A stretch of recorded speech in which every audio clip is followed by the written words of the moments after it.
les dessus de l'actu. Moussa Moïsila, Tamba Milimuno, Roby, Lamine Guérassi Forment les grandes gueules. Parler beaucoup, manger l'argent, voyager beaucoup seulement, mais travailler beaucoup, créer des choses, emploi des jeunes, non, non, non. Les dirigeants africains, les dirigeants sont comme ça. Les grandes gueules. Merci de nous rejoindre dans cette émission Les GG sur Radio Espace Guinée et également sur Espace TV tous les matins. Vous avez accès à cette émission. Merci à vous à l'international. Plusieurs moyens s'offrent à vous évidemment pour interagir sur nos sujets. Soit vous partez sur Twitter, ça se passe là. Hashtag Espace GG. Sinon l'autre numéro de téléphone qui s'affiche juste en bas de l'écran. Soit si vous nous écoutez à la radio, c'est le 00224 657 39 13 13. Avec plaisir, nous allons prendre en compte vos messages dans cette émission jusqu'au port de 11h sur Radio Espace Guinée avec l'équipe du jour. Bonjour Moussa Moïsila, bienvenue. Tamba Milimuno, Roby. Bonjour mon cher Tamba et bienvenue. Bonjour l'ami, bonjour à tous. Ah, bonjour Roby. Il faut dire good money parce qu'il a, Je suis en mode USA quoi. Voilà, c'est bien ça. Ouais. Comment? Hi. Bien. You don't speak English, Guérassi. Ouais. On s'intéresse évidemment à l'actualité. Hein. Les pluies déjà, hein, voilà. On n'en parlera jamais assez, mon cher Tamba, avec des dégâts. Voilà. Ce matin même, les auditeurs, les téléspectateurs le constatent évidemment sur Espace TV parce que, ben voilà, tout est parti à lambeau. Alors une de mes préoccupations aujourd'hui. Ouais. Lamine, vous savez, ce week-end, nous étions du côté de Forêt-Carrière, mais au retour, vous savez, dès que vous quittez 36, le grand carrefour de 36, et que vous commencez la descente, si rien n'est fait de ce côté-là, très bientôt, c'est une voie qui va être totalement bloquée, totalement obstruée par le tas d'immondices qui est là, qui attend, et qui n'attend que l'eau pour être déposée sur l'artère droite. Là-bas. Je me rappelle que un moment même les petits véhicules étaient bloqués même de l'autre côté de la voie, c'est-à-dire le côté droit. Les véhicules étaient bloqués tout simplement parce que il y avait tellement d'ordures sur la chaussée côté gauche que l'eau qui arrivait finalement à déborder, c'était comme un fleuve. On ne voyait même plus la chaussée. Et si un petit véhicule se hasardait à prendre cette voie-là, c'était évident. On n'a pas besoin d'être spécialiste des eaux, mais pour comprendre que c'est des véhicules qui allaient être tout simplement emportés, entraînés dans la marée qui est juste à côté. Et donc, encore une fois, je pense que c'est le lieu de sonner l'alerte par rapport à cette situation. On connaît les pluies de la Guinée, on connaît les pluies notamment en Basse-Côte. Je rappelle que jusqu'à dernièrement, la localité par exemple de Koya était la plus pluvieuse du pays. Parfois, ça pouvait aller jusqu'à 5 elle est toujours 5000 mm cubes d'eau par an. Côté Koya. On est à 3000 aujourd'hui. Même que ça dépassait parfois Siama, côté Massanta, qui a quand même la plus forte pluviométrie de la Guinée forestière, zone que l'on connaît pour être très très pluvieuse. Donc, là, on parle de Conakry, avec les ordures qui vont revenir nous faire la loi sur la chaussée, occuper les voies et donc obstruer la circulation, l'empêcher tout simplement par endroits. Ça, c'est un fait. Mais de l'autre côté, il y a l'intérieur du pays qui est totalement ignoré aujourd'hui parce que chaque fois qu'il y a les pluies, il y a tellement de dégâts sur Conakry en termes d'inondations, en termes de ravages, même sur des habitations. Vous savez, il y a des maisons ici à Conakry avec de l'inondation. Ça vient tout simplement, ça ne fait pas qu'occuper, ça détruit tout simplement, ça démolit les habitations. Parfois, des vies humaines sont perdues, certains étant emportés à l'intérieur de ces vagues-là. C'est une expérience qu'on a connue chaque année avec l'arrivée des pluies. Avec les dérèglements climatiques que nous avons aujourd'hui, il faut craindre que certaines localités se voient davantage inquiétées par l'avancée des eaux. Je pense par exemple à la sous-préfecture de Kabak, à laquelle nous nous sommes intéressés, qui disparaît petit à petit dans les eaux. C'est vrai que l'on parle de Kabak, mais il y a d'autres espaces insulaires, ici même en Guinée, sur lesquels on ne revient pas suffisamment pour une raison, pour une autre. Nous sommes suffisamment inquiétés de cela. Il y a par exemple, Roby, tu dois connaître Tayaki du côté de une belle plage. Symphonia, une belle plage. Une très belle. Mais tout a été acheté là-bas, malheureusement. Ça, c'est un autre dossier d'ailleurs. Au-delà de l'achat, Roby, ce qu'on nous apprend, ceux qui y sont allés ces 10 dernières années nous disent que chaque année, ils perdent de l'espace à cause de l'eau. De la montée de l'eau des de la mer qui monte et qui occupe un peu plus d'espace. L'autre difficulté avec ça, c'est bien Les grandes gueules. les routes intérieures. Là-bas, c'est de la boue. Vous savez, notre sol, il est très argileux. Côté, par exemple, Haute-Guinée et Guinée forestière, très, très argileux. Et il n'y a pas de bitume sur nos voies. Gekedou Massanta est souvent terrible. Exactement. Et pour terminer là-dessus, c'est en une seule phrase. J'ai vu personnellement des camions DAF disparaître à l'intérieur des trous, des creux qui ont été provoqués simplement du fait de la pluie et de l'usage qu'on fait sur des voies qui ne sont pas suffisamment préparées. Malheureusement avec le Covid-19, les cache-nez jetables n'arrangent pas la situation de l'insalubrité à Conakry. C'est devenu la deuxième saleté qu'on trouve dans les rues après les sachets plastiques. Ce sont les cache-nez jetables. On en voit partout, les cache-nez jetables. Donc ça veut dire que il y a quand même des responsabilités à situer. Mais c'est vrai qu'on va taper sur le ministère de l'aménagement. On va taper sur les TP comme on le fait tout le temps. Mais il ne faut pas oublier aussi le ministère de l'Habitat. Le ministère de l'Habitat a un rôle essentiel à jouer dans la situation de l'insalubrité à Conakry. Parce que les constructions et des inondations, les constructions anarchiques, d'accord, les constructions anarchiques, les constructions incontrôlées, le ministère de l'Habitat ne fait pas assez dans le contrôle des structures, des bâtiments et des passages d'eau, des passages de route. Il y a plein de quartiers où les passages d'eau sont occupés par les citoyens. Il y a plein de quartiers où les routes sont occupées par des citoyens. Donc, cela crée une situation d'inondation. Vous savez, Conakry, c'est comme un dos de chameau. L'eau, il pleut et ça coule vers les rebords. Et donc, les passages d'eau vers les rebords, en prenant le littoral de la Camayenne jusqu'à Symphonia, si les passages d'eau ne sont pas libérés, évidemment de la même chose de Bessia jusqu'à Dabompa ou Tombolia, les passages d'eau sont occupés. Donc, ce qui fait que quand il y a les grosses pluies, il y a l'inondation. Sans compter les sachets plastiques qui bouchent les caniveaux et puis le nouveau effet cache-nez aussi qui s'ajoute à ça. Donc, les saletés, évidemment, sont des facteurs de blocage de la circulation d'eau et les populations eux-mêmes qui occupent anarchiquement les rebords de la capitale. Donc, je veux dire, il faut responsabiliser le ministère des TP, il faut responsabiliser le ministère de l'aménagement, il faut responsabiliser aussi le ministère de l'habitat. C'est l'aménagement et l'habitat en même temps, si je ne me trompe. La ville de l'aménagement du territoire. Il est déjà où là? L'assainissement. Voilà. L'assainissement. Merci de me passer le mot. L'assainissement et tout ça. Donc, je veux dire que tous ces trois ministères doivent coordonner leur travail pour que nous puissions sortir de cette situation. Mais un dernier ressort, je vous dis et je le répète, chaque année je le dis, tant que cette histoire d'ordure n'est pas une histoire industrielle, oublions. Ouais, bien. Allez-y, mon cher Moïse. Hier, il m'a semblé que nous étions dans une sorte de film d'horreur, une sorte d'image de fin du monde. Parce que la pluie m'a trouvé en voiture. J'ai pu donc me rendre compte de... moi, ça m'a trouvé ici à la radio. Voilà, donc la mine dingue. Des vagues en furie. Vagues en furie. Oui, qui cherchaient inexorablement leur chemin. Au détour des maisons, des bâtiments, mais c'était incroyable. C'est-à-dire la puissance est telle que même si vous construisez un petit barrage hydroélectrique là-bas, je pense que vous pourriez autant, en tout cas pendant la période de la pluie, vous auriez pu donner de l'électricité au quartier où ces précipitations tombaient. Parce que c'était d'une telle force. C'est incroyable. Les petites voitures, les motos ont été contraintes de rebrousser chemin. Parce que tout simplement, le risque était assez grand. Ceux qui sont allés aux environs de 20h30, 21h vers Sainte-Marie, vers la Bellevue, ont compris réellement ce qui se passait là. Parce que les vagues étaient d'une telle puissance que, parce que la bordure de mer n'est pas très très loin derrière Belvedere, donc la puissance des vagues était telle que personne ne pouvait passer. Donc les véhicules, les automobilistes et autres étaient donc obligés de descendre du véhicule. Ceux qui étaient plus pressés ont donc traversé à pied. Je pense que cela nous amène à nous poser beaucoup de questions.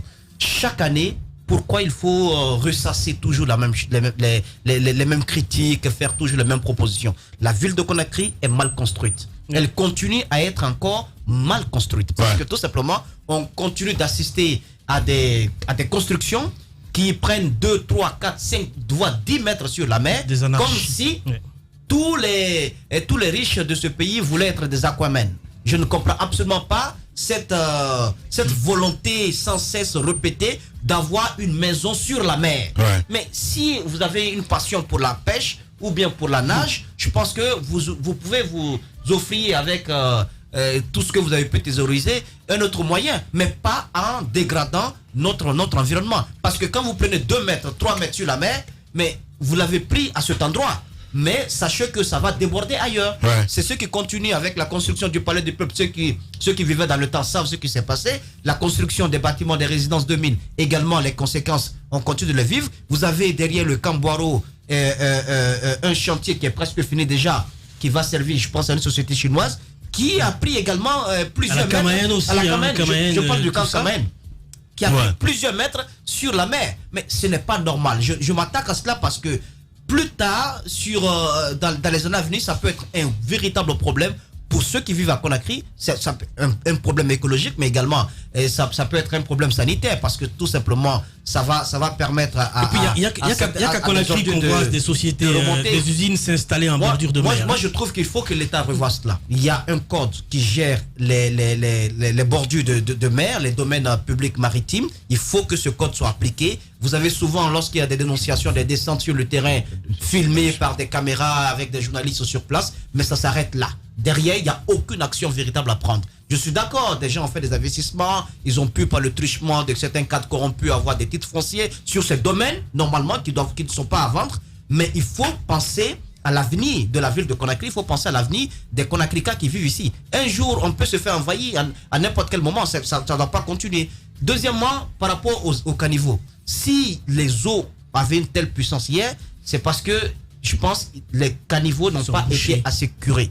Il faudrait donc l'effort conjugué du ministère des Travaux publics, du ministère de l'assainissement, mais également de l'agence, qui est quand même le premier outil de gestion de toutes les questions de lutte contre l'insalubrité dans notre pays. Il faut que cette agence soit dotée de moyens et qu'elle puisse véritablement jouer son rôle. Je vois une sorte de conflit de compétences entre l'agence et le ministère de l'assainissement. Est-ce que le ministère de l'assainissement utilise l'agence comme étant son bras ouvrier pour agir sur le terrain? Très bonne question. Ou bien c'est le ministère de l'assainissement qui joue lui-même le rôle sur le terrain? Je pense qu'il faut bien définir les choses parce que le monsieur qui est à la tête de cette agence, il est quand même, c'est quelqu'un qui veut travailler, qui veut avoir des résultats. Je pense qu'il faut l'accompagner dans ce sens. Le ministère peut rester là en tant que tutelle, en tant que manager, superviseur, mais le travail doit être fait par des spécialistes à ce niveau. Si rien n'est fait, ça va être assez chaud.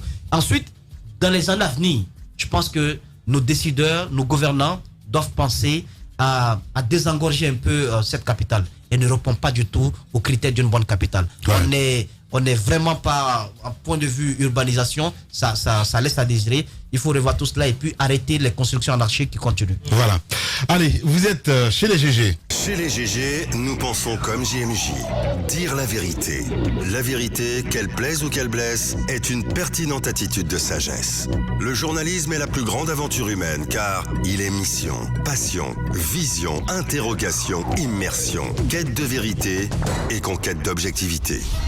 Écoutez les GG tous les matins sur Radio Espace en simultané sur Espace TV, Espace Région Bokeh, Labé, Zérékoré, Kindia sur 99.7, Cancan sur 99.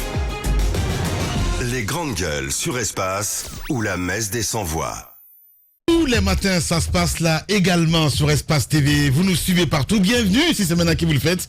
Mesdames et messieurs, il faut le dire, à la une, c'est peut-être une coutume chez l'homme de faire face d'otages, à chaque sortie internationale. Et cette fois-ci, donc sur Jeune Afrique, dans une télé-interview, il faut le dire, le président Condé, comme il fallait s'y attendre, n'a pas manqué évidemment de lancer, il faut le dire, l'opposition guinéenne et le FNDC qu'il taxe donc de nourrir une mentalité de poussiste et de dénoncer donc une démarche insurrectionnelle, donc de prise de pouvoir par la force entre le scrutin du 22 mars qu'il défend bec et ongle, donc et ses regrets face à l'attitude donc de la communauté internationale. Le chef de l'État veut compter donc sur l'histoire pour juger évidemment de sa démarche. Quelle réaction de la classe politique évidemment face à ce sortie du président Condé? Le président de l'UFR, M. Sidia Touré, membre du FNDC, il s'exprimera ce matin chez nous, chez les GG, sur Radio Espace Guinée. Les Guinéens des États-Unis ont-ils reçu de l'aide d'une valeur de $200 000 de la part du chef de l'État? Nous posons cette question ce matin chez les GG. L'ambassadeur de Guinée a-t-il tenté de faire même basse en tout cas sur les fonds annoncés par le gouvernement guinéen? Comment y arrivent donc les Guinéens sous le Covid-19? Nous essayons de comprendre ce matin. Droit de réponse, Karfal Ayansane, ambassadeur donc de Guinée du côté des États-Unis, il va s'exprimer ce matin chez nous, chez les GG, sur Radio Espace Guinée. Malgré donc le Covid-19, on a vu le monde s'embrasser ces derniers temps évidemment, avec le meurtre de ce jeune du côté des États-Unis. George Floyd, on a tous vu la vidéo, c'est une vidéo qui a ému le monde entier. À moins d'avoir une pierre à la place du cœur, tous ceux qui ont vu cette vidéo ont été émus. Ils ont été bouleversés, mais transportés comme par une vague de colère en même temps, de colère, de tristesse, d'indignation. Le tout en même temps. On a tous vu comment, sur plusieurs minutes, ce policier censé idéalement protéger le citoyen Floyd est celui-là même qui va lui ôter la vie en maintenant son genou sur son cou. Pendant plusieurs moments, le jeune va continuer, l'adulte de 40 ans va continuer à crier « Je ne respire pas, j'arrive pas à respirer, mon thorax se porte pas bien, je ne sens plus rien ». Jusqu'à la fin, ce qui va mettre, si vous voulez, faire déborder le vase de la contristesse, c'est quand le monsieur, malgré tout, devient inanimé devant tout le monde. Il est inanimé, mais le policier a quand même toujours le genou sur son cou. On a tous vu cela, et vous avez vu la passivité avec laquelle l'autre, le Chinois, il est devant, vêtu de son uniforme de policier, protecteur et défenseur des citoyens, qui empêche justement que l'on puisse faire quoi que ce soit. Il demande aux gens de reculer pendant que Floyd ploie sous le genou de l'autre policier. Et d'ailleurs, alors qu'il est tenu par derrière, vous avez vu, avec d'autres éléments de la police, et même quand il décède, même quand on vient voir qu'il n'a plus aucun pouls, personne ne s'émeut. On fait les choses tout bonnement. Il est transporté à l'intérieur sur civière, à l'intérieur de l'ambulance qui arrive vraiment très tard. En fait, il est décédé là sous le genou du monsieur. Mais après, vous avez vu, c'est une réaction en chaîne.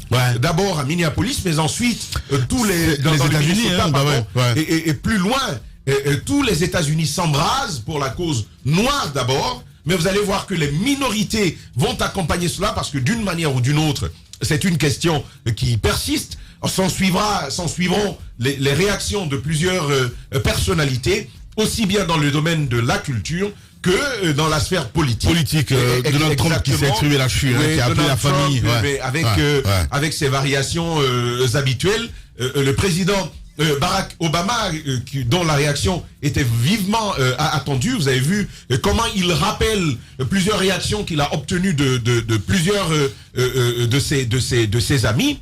Vous avez vu comment dans sa communication, c'est long d'une page, à la différence de la plupart d'entre eux, d'une page où il décrit la tristesse. Comment est-ce qu'on réagit à cela? La vraie question qui reste posée, c'est l'éternelle question des inégalités sociales aux États-Unis. C'est l'éternelle question des bavures policières, parce qu'il faut dire qu'on n'en est pas qu'à Floyd. Alors, on n'a pas du tout d'autres cas. Oui, évidemment, parce que États-Unis, la communauté noire du côté des États-Unis, c'est quand même 13%, et on a 3 fois plus de chances, évidemment, d'être tué par les policiers. Voilà, quand on compare un petit peu au blanc. Alors là, Lamine, je vais vous dire, c'est vrai. Les policiers blancs. Alors là, je vais vous dire, les statistiques sont alarmantes sur ces questions-là. 13% de la population américaine, mais elle est également plus représentée dans la population carcérale. C'est-à-dire que nous sommes minoritaires, mais dans les prisons, nous sommes encore les plus nombreux. Et mieux, vous avez vu ce reporter de CNN qui est présent, black Ouais. qui est là, avec un autre qui est blanc. Le black interpellé, menotté, il continue de demander pourquoi est-ce qu'on m'arrête. On est quand même au pays par excellence des droits, des libertés de la presse, les États-Unis d'Amérique, mais on va quand même lui l'arrêter et laisser le blanc d'à côté. Comme quoi, c'était un crime de d'être né black aux États-Unis d'Amérique. Donc on comprend les violences qui vont suivre, mais encore une fois, c'est une cause qui persiste, qui s'aggrave. D'ailleurs, on a espéré qu'avec Obama, les choses allaient changer, mais même sous lui, les choses n'allaient pas mieux du tout. Maintenant qu'on a un Donald Trump qui est là, au pouvoir, vous avez vu sa réaction, il dit, écoutez, lorsqu'il y a de la violence, c'est les armes qui vont parler, c'est l'armée qui va intervenir. C'est la réaction de Donald Trump. Mais face à l'injustice, hein, ça a énervé tout le monde. Les codes sautent évidemment, parce qu'on sait bien que le monde est confiné en ce moment, mais on l'a vu aux États-Unis. En tout cas, vivement une résolution de cette situation aux États-Unis. Ouais. La mort de George Floyd, d'ailleurs, a été la situation qui a mis fin au confinement, disons quasi fin au confinement aux États-Unis, parce que tout le monde est dans la rue depuis bientôt quelques jours. Je pense que ça va continuer comme ça. Mais les discours de Trump n'ont pas aussi facilité la situation en matière de racisme aux États-Unis ces derniers temps. La campagne a été une campagne très virulente.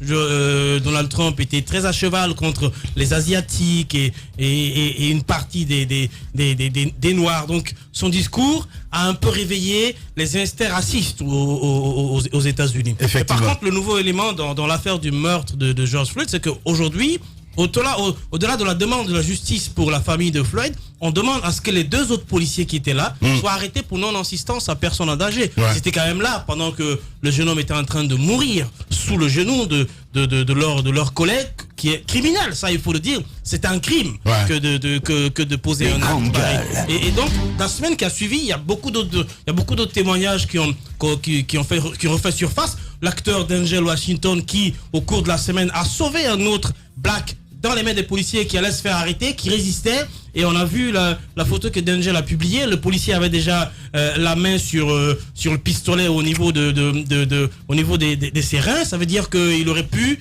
dégainer à n'importe quel moment parce que le noir était en train de résister. Et Denzel venait, il a sauvé ce jeune homme. Il a même offert à manger. Donc aux États-Unis, c'est vraiment une situation qui existe et qui est palpable.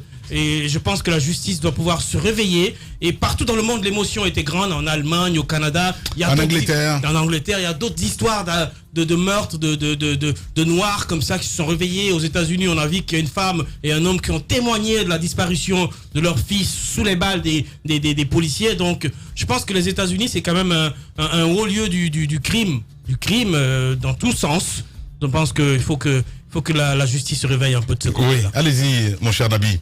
Je pense que les dévanciers, ceux qui se sont levés très tôt pour défendre les droits des hommes noirs aux États-Unis, qui sont décédés, ces dévanciers-là, je pense qu'ils ont dû retourner dans leur tombe parce que ce qui se passe actuellement au pays ne fait pas honneur à tout le combat quand même qui a été mené et qui continue d'être mené.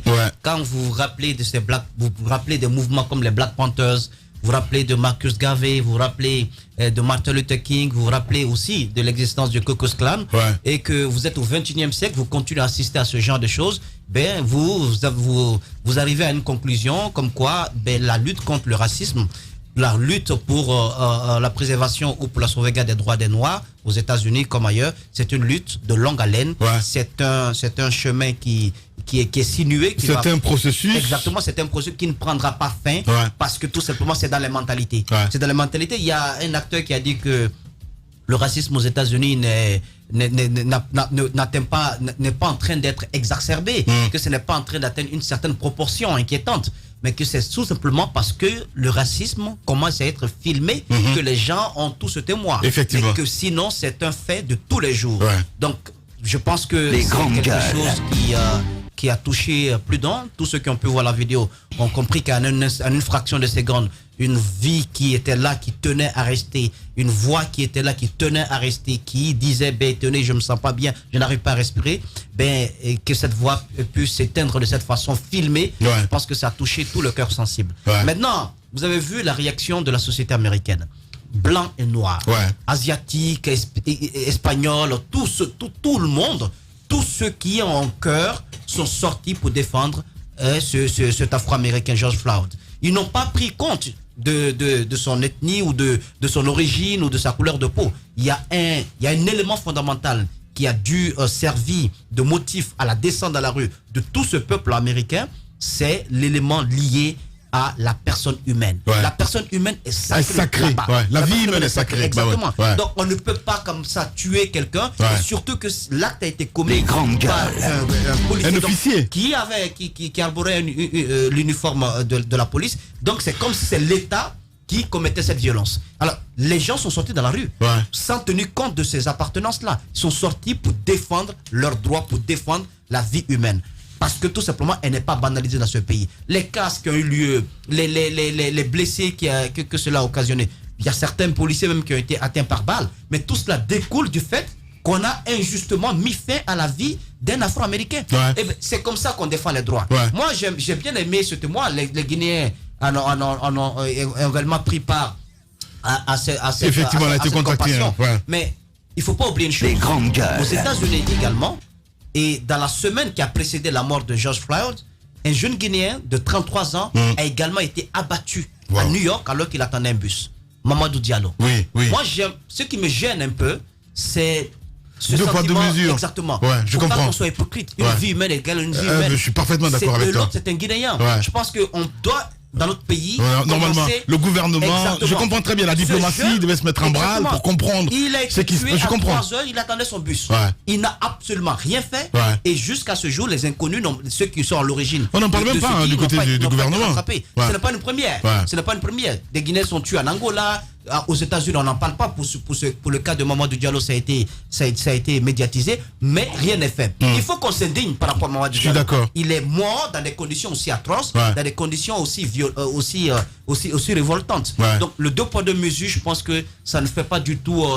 Faut pas se donner bonne conscience Ouais. en disant quand je vais avoir de la compassion pour George Floyd, ça fera de moi quelqu'un qui est plus humain et autre. C'est la force des réseaux Il faut sociaux aujourd'hui. Ouais. considérer Malheureusement. la personne humaine. Une vie humaine est égale à une autre vie humaine. Quand il y a l'injustice, elle n'a pas de couleur, l'injustice n'a pas d'ethnie, l'injustice n'a N'a pas pas de d'origine. frontières. Il faut se lever contre toute forme d'injustice, surtout quand il s'agit de ces cas de meurtre-là qui sont assez révoltants. Je suis désolé, je vais peut-être vous choquer, mais c'est le complexe africain.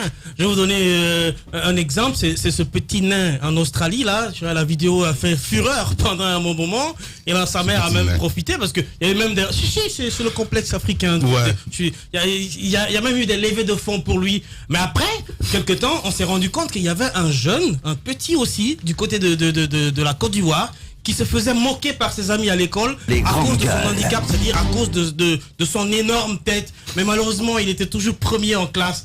Ce petit est passé sur les médias, sur une télé en Côte d'Ivoire. On a vu, il s'est exprimé. LTI, ouais, j'ai vu. Oui, il n'y a J'ai pas vu eu les- d'émotion. Ouais. Il n'y a pas eu d'émotion parce que c'est du côté de la Côte d'Ivoire. Par contre, celui qui est à plus de 10 000 km de nous en Australie, ça fait émotion. On a vu tous les Guinéens, les Africains, tout le monde était sur Facebook, Twitter. C'était vraiment le Graal du moment. On Les grandes s'exprimait, gueules. ça pleurait, etc. Donc c'est un peu notre complexe. Aujourd'hui, les réseaux sociaux conduisent l'émotion des gens. C'est-à-dire que quand un événement n'est pas filmé en direct, Ouais. et que ça ne passe pas sur les réseaux sociaux, Facebook, etc., il n'y a pas trop d'émotion. Même si on en parle dans les médias traditionnels, la télé, la radio, etc., ça n'a pas la même valeur émotionnelle Les grandes que lorsque gueules. c'est filmé directement sur Facebook ou quelque chose. C'est le même cas que c'est la même situation que George Floyd. Sinon aujourd'hui, combien de Noirs sont tués dans la même situation aux Moussa en États-Unis? parlait. Combien de Noirs Le cas de meurent? Diallo. Exactement. Ouais. Combien de Noirs sont en train Les de grandes mourir gueules. du côté de la Libye? Il n'y a pas d'émotion. Bien. En Angola, etc. Au Maroc, partout. Donc je veux dire que aujourd'hui, malheureusement, nos émotions sont dictées par les réseaux sociaux. Allez, pendant ce temps, les Guinéens toujours bloqués à l'extérieur, hein, mon cher Non, Tamba. non, je riais tout à l'heure parce que c'est l'illustration parfaite de ce qui me faisait rire tout à l'heure. La réalité, c'est ça. Ailleurs, Moussa Moïse, Roby, vous l'avez tous dit, on est transporté par la valeur humaine et par C'est sa ça. défense. Ici, non. Ici, c'est plutôt l'ethnie, ça et ça. Vous avez vu, vous voyez que chaque fois qu'il y a une sortie politique ici, c'est d'ethnie qu'on nous parle alors qu'il y a d'autres préoccupations plus importantes pour la vie de la nation. Ouais. Une illustration au moment où nous sommes en train d'en parler, c'est qu'il y a des Guinéens qui continuent d'être bloqués à l'étranger, malgré qu'on ait fait des mains et des pieds pour alerter l'autorité. C'était dernièrement avec l'équipe de Aboubacar Diallo. Ils ont reçu ce Guinéen du côté de Agadez, à la lisière avec donc c'est au Niger, à la lisière avec la Libye, qui intervenait sur la situation des Guinéens bloqués au Niger dans des conditions que vous ne pouvez pas imaginer, qui ont envie de rentrer le temps que cette maladie s'estompe. Jusque-là, aucune réaction particulière n'a été faite. Je donne l'exemple du Maroc. Depuis 3 mois, les Guinéens bloqués au Maroc ont adressé au ministère des Affaires étrangères un courrier dans lequel ils demandaient justement qu'un effort de rapatriement soit consenti pour eux. À cette suite, le président de la République, professeur Alpha Condé, a donné son aval pour un rapatriement le 14 mai. On souhaitait d'ailleurs en parler avant qu'on ne reçoive une réaction côté Maroc pour nous dire, par rapport à ces Guinéens qui nous ont dit, écoutez, ça va, les choses semblent bien fonctionner, nous rentrons bientôt. Ça, c'est ce qu'on nous a appris depuis le 14 mai. Nous sommes aujourd'hui pratiquement nous sommes le 1er juin aujourd'hui. Plus de 2 semaines après, les choses sont restées intactes. Ça n'a pas bougé du tout. Pourquoi? C'est la question que l'on s'est posée. Je rappelais que l'État guinéen n'a daigné réquisitionner que l'hôtel Onomo. L'hôtel Onomo, c'est quelque chose de 160 chambres disponibles par rapport à ces rapatriements-là. Il se trouve que rien qu'au Maroc, ils sont au nombre de 187. 187 Guinéens qui attendent de pouvoir rentrer au pays. On continue d'attendre. Côté Sénégal, il y a autour de 500 Guinéens qui attendent de pouvoir rentrer. Au Niger, il y en a autour de 480. Ouais. La Guinée ne peut réquisitionner que l'hôtel Onomo, à l'évidence. 160 places disponibles pour un besoin, vous voyez vous-même, un besoin de plus de 1000 places. Ne faut-il pas aller vers l'aménagement d'un autre espace qui permettrait d'accueillir ces Guinéens-là, ou même réquisitionner des hôtels d'un certain niveau, au-delà des hôtels comme Onomo, de Sheraton, parce qu'il y en a beaucoup d'ailleurs. Ça a été un objet de communication du pouvoir en place, c'est-à-dire que la Guinée n'était pas la Guinée n'est plus ce qu'elle a été, d'après le professeur Alpha Condé. La preuve, nous avons beaucoup d'hôtels, une meilleure capacité d'accueil des gens. Et bien voilà, voici une occasion de prouver aux Guinéens qu'effectivement, il y a cette réalité au pays et que chaque Guinéen peut en profiter. Ça, c'est une attente, aujourd'hui, une attente criarde des Guinéens qui sont bloqués à l'étranger, mais dans des conditions totalement pénibles. Ouais. Inutile de revenir, de décrire la situation de gens qui ne peuvent pas suffisamment sortir, de gens qui ne peuvent pas travailler comme avant dans un pays étranger où leurs droits ne leur sont pas toujours garantis. C'est important de le dire. Des États comme le Niger, comme le Sénégal, comme la Côte d'Ivoire ont rapatrié leurs compatriotes. La Guinée, nous, on s'en fout. Pour le moment, on va parler d'ethnie, comme vous voyez. Pour le moment, on va s'occuper de falsifier une constitution. La réalité, la voici. Les Guinéens ne demandent qu'une seule chose à leur État, de se bouger pour être là pour eux. C'est tout ce que l'on demande. Je pense que ce n'est pas trop demandé. Ce n'est pas demander les c'est pas la mer à boire, c'est bien dit. Pas la mer à boire. Voilà, Tamba Zakari Midimono. Allez-y, mon cher Moïse. Juste pour rajouter qu'il y a une chose toute simple que l'État pourrait faire. Ouais. Si il a la volonté d'agir en faveur de nos compatriotes qui sont bloqués à l'étranger. C'est-à-dire que pour ceux déjà qui sont au Sénégal, à Dakar, puisque c'est le pays d'à côté, ils peuvent, en accord bien entendu avec les autorités sénégalaises, envoyer une petite équipe médicale, faire des tests de dépistage sur ces personnes en attendant leur venue sur le territoire national pour une 14aine éventuelle. Exactement. C'est-à-dire que cela est possible. Il ne faut pas attendre que ces personnes viennent. Vous allez faire non seulement les dépistages, vous allez également les mettre en 14e. Ça prendrait beaucoup de temps. Déjà, il faut anticiper parce que de toutes les façons, ce sont des Guinéens. Personne ne peut leur dénier le droit de rentrer chez eux. C'est pas possible. Moi, je vais vous lire juste un message que l'un d'entre eux, d'ailleurs, c'est une femme qui m'a envoyé ça hier, mais c'est incroyable parce que il y a une sorte, ce n'est plus la pauvreté qui les guette, c'est la misère. Et l'honneur est en train de disparaître, c'est le déshonneur qui s'installe. Certaines sont obligées seront contraintes de perdre leur dignité si rien n'est fait. Quand elle dit bonjour Moïse, c'est depuis Dakar, je vous lis ça juste dans la forme la forme dans laquelle elle m'a bien entendu envoyer ces messages. Nous, les femmes commerçantes guinéennes bloquées ici à Dakar, voudrions que vous, personnellement, et auprès de Lamine Guirassi, à ce que vous intervenez dans les grandes gueules, afin que l'État vienne nous rapatrier. Nous souffrons sérieusement ici. Il y a des femmes qui ont perdu leur enfant. C'est au Sénégal? Au Sénégal. Okay. Il y a des femmes qui ont perdu leur enfant, d'autres ont perdu des parents, d'autres ont presque divorcé de leur époux.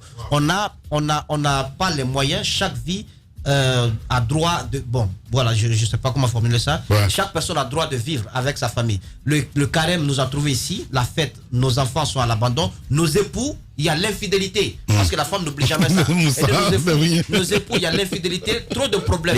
Aidez-nous pour que le président prenne au sérieux. Merci, espérant avoir une suite favorable. C'est un coup de cœur pour l'amour de ceux que vous êtes chers. On veut rentrer auprès de nos familles. On ne peut pas être insensible à cela. Je pense que il y a des chiffres quand même, mais elles sont plus de 300. 312, je crois. C'est bien ça. Il faut faire quelque chose, Lamine. Moi, 312 femmes. Je trouve que ce n'est pas vraiment de la mer à boire. C'est beaucoup, le cas du Sénégal. 312 ménages. Ce ne sont que les femmes. Hein. C'est cela. Voilà, il faut savoir qu'il y a beaucoup plus au Sénégal voisin. Ensuite, si les hôtels sont assez luxueux pour recevoir des femmes d'Avaria et autres, c'est pas grave.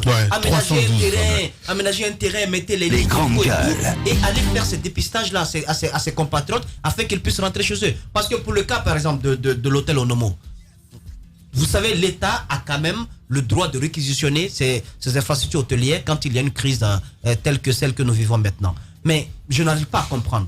Les contre-coups de la crise, les contre-coups économiques sont supportés par l'État ou par les citoyens? C'est la question que je me pose. À l'hôtel Onomo, 25% du salaire de base des salariés, des personnels est ponctionné. 25%. Les grandes gueules. Parce que tout simplement, selon les responsables de l'hôtel, ça ne travaille pas. Ça travaille. Il y a quelques personnes, au-delà des personnes atteintes de Covid, les grandes gueules. Une bonne soixantaine de personnes, selon les informations que j'ai reçues, qui seraient actuellement à l'hôtel Onomo. Donc le personnel vient travailler, le personnel est en activité. Maintenant, quand on met en place une sorte de contrainte, parce qu'on ne dit pas réellement ce qui se passe, mais c'est une contrainte. Vous faites venir un huissier, vous demandez à chaque salarié d'accepter volontairement de donner 25%, d'accepter qu'on ponctionne 25% sur son salaire. Quel est ce salarié qui va refuser une telle offre? Il y a un huissier à côté, vous ne le faites pas, ben c'est votre emploi que vous risquez de perdre. Ils ont appelé ça sauvegarde Onomo Covid-19. Sauvegarde Onomo Covid-19 passe-t-il par je comprends, de 25% sur le salaire des gens. Ce que je trouve horrible dans cette situation, c'est que dans une infrastructure hôtelière comme dans les entreprises, il y a des degrés. Il y a des travailleurs qui sont mieux payés que d'autres. Il y a des responsables qui sont mieux traités que d'autres. Mais comment vous pouvez appliquer 25% de ponction sur les salaires en ne tenant pas compte des grades de chaque travailleur? Le plongeur, on lui retire 25% sur son salaire.